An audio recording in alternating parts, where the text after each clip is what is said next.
¿Cómo están, estimados amigos de este canal YouTube? Todas las personas tenemos que evolucionar conforme ganamos experiencia.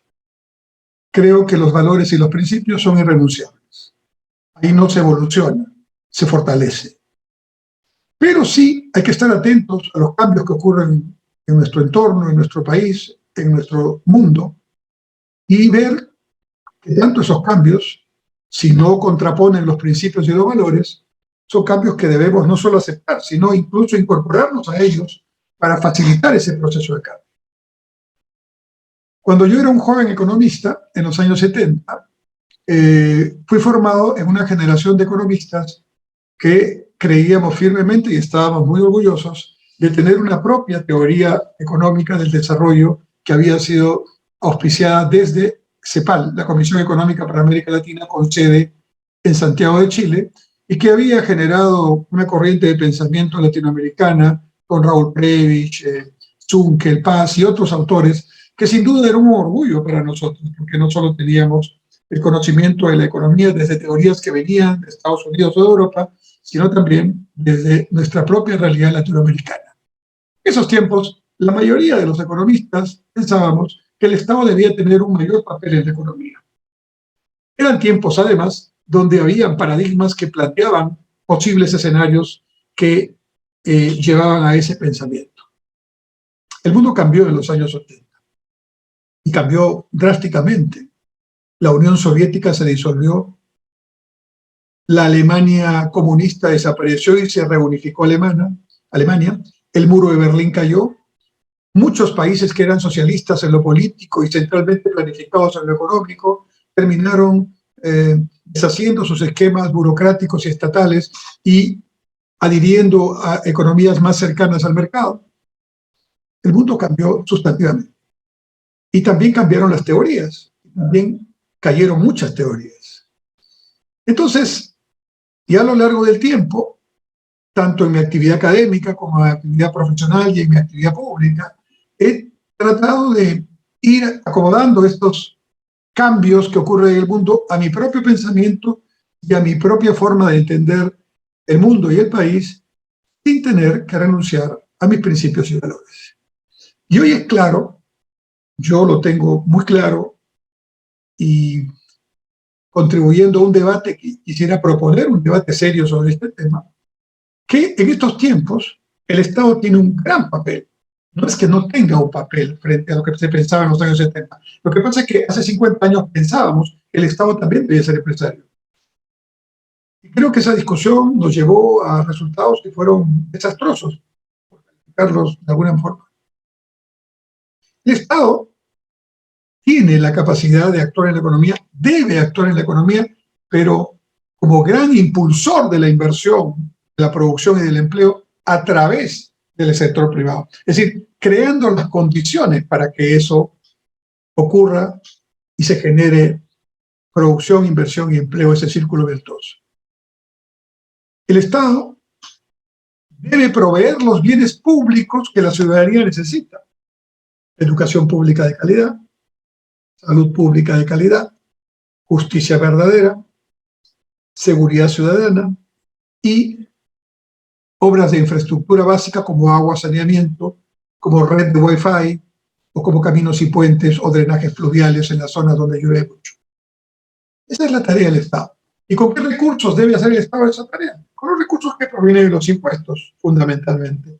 ¿Y quiénes pagan los impuestos? Las personas y las empresas, que son las que libremente están trabajando o están produciendo y vendiendo y tienen que pagar con respecto a sus utilidades un impuesto a la renta o con respecto a sus ventas un impuesto a las ventas. Esos ingresos son parte fundamental de los ingresos con los que el Estado tiene que hacer su tarea y también, obviamente, luchar por que haya menos pobreza y menos desigualdad.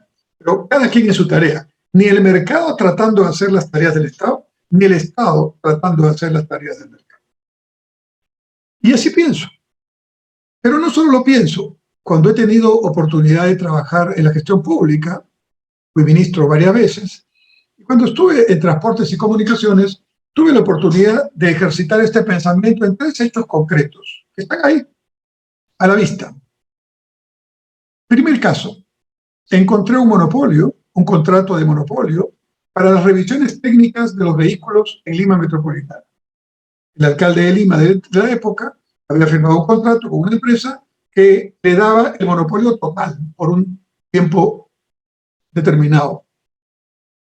Frente a eso no podía entrar ninguna otra empresa a competir y habían abusos, habían quejas, servicios inadecuados y precios que no eran los correctos.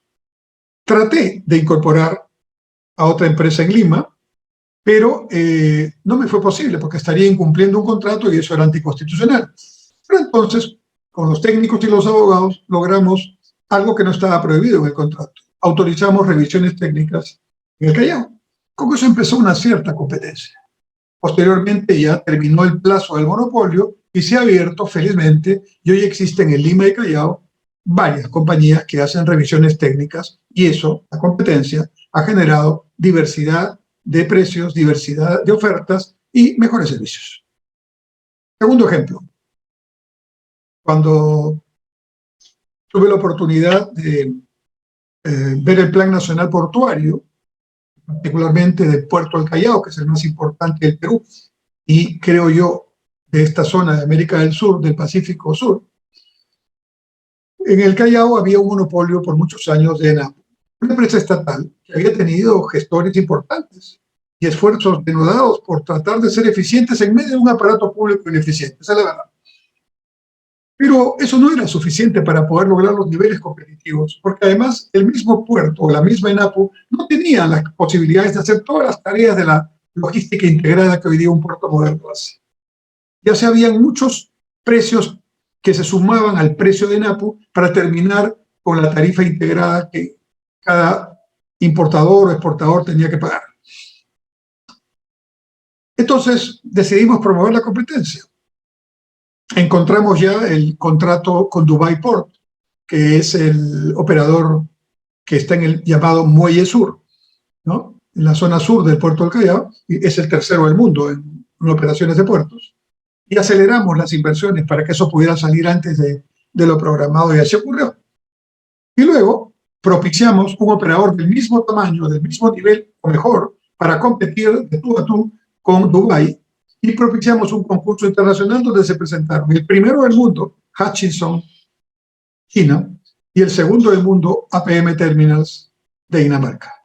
Y en ese concurso, y después de varias pujas y varios desempates, terminó ganando el segundo del mundo, que está ahora APM Terminals en el Terminal Norte Multipropósito del Callao. Así propiciamos también una competencia, y así hay que seguir. Y por supuesto mirando de cerca con los reguladores para que no se cometan errores. Un tercer caso. En Cusco estaba una sola línea de una sola empresa trabajando en la concesión del ferrocarril entre Cusco, Machu Picchu y viceversa. Logramos, no sin resistencia de muchos, logramos que hayan dos empresas más que hagan competencia a esta empresa. Y de esta manera propiciamos también la competencia. Entonces, en mi experiencia y en mi actuación concreta, no solo en el pensamiento, creo que cuando hay imperfecciones en el mercado, la mejor forma de solucionar este problema es provocando más competencia. Y cuando no hay competencia, actuando con la regulación adecuada para lograr que esta distorsión se corrija. La competencia, a quien beneficia principalmente, en los ejemplos que he dado, es al usuario final, al consumidor, que es realmente lo que nos interesa. Para eso son las políticas públicas, para eso son los servicios públicos. Muchas gracias.